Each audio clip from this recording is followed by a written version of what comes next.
When we thought it did flash, we got out of there real quick, and we looked down, and our helmets and our bunker gear were actually black, soot black. Flash fires happen quite a bit, and they're very dangerous. A firefighter has about 2 seconds survival inside of a flashover. And if we don't teach them how to recognize the signs and how to prevent it from occurring, it's going to kill them. When we come a year ago, it was myself and another firefighter from my department.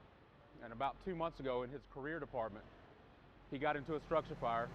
The heat built up really fast. He recognized the signs of a flashover were imminent from what the training we learned here. If I can train someone today that will save their life in a fire tomorrow, then that's a benefit. If he hadn't had the training and didn't recognize the signs that the flashover was coming, it could have been deadly.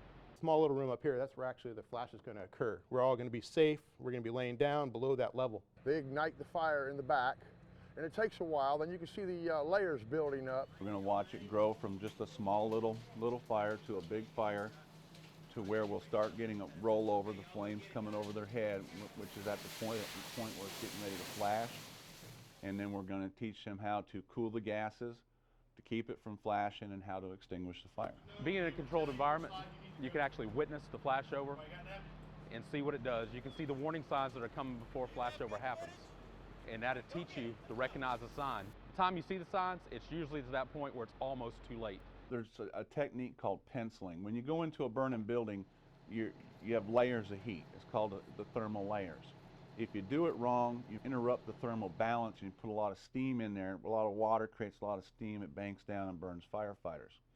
What we're going to do is teach them a technique called penciling, where with the nozzle on a smooth stream, they're going to quickly open it and close it, directing the water into the superheated gases, which will cool them and keep them from flashing.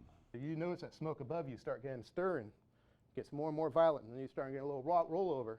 You know, pencil that back, and that'll cool it down where you could advance, pencil it, move forward, so you can finally get to the seat of the fire and put the fire out. We've got these resources. We need to provide these resources to the local community.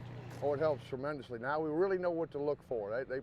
They opened everybody's eyes today. I've been in the fire service since 1984, and I think this is some of the best training that you can get, because not a lot of firefighters survive a flashover. Training that I think every firefighter should have. One person. Let's go!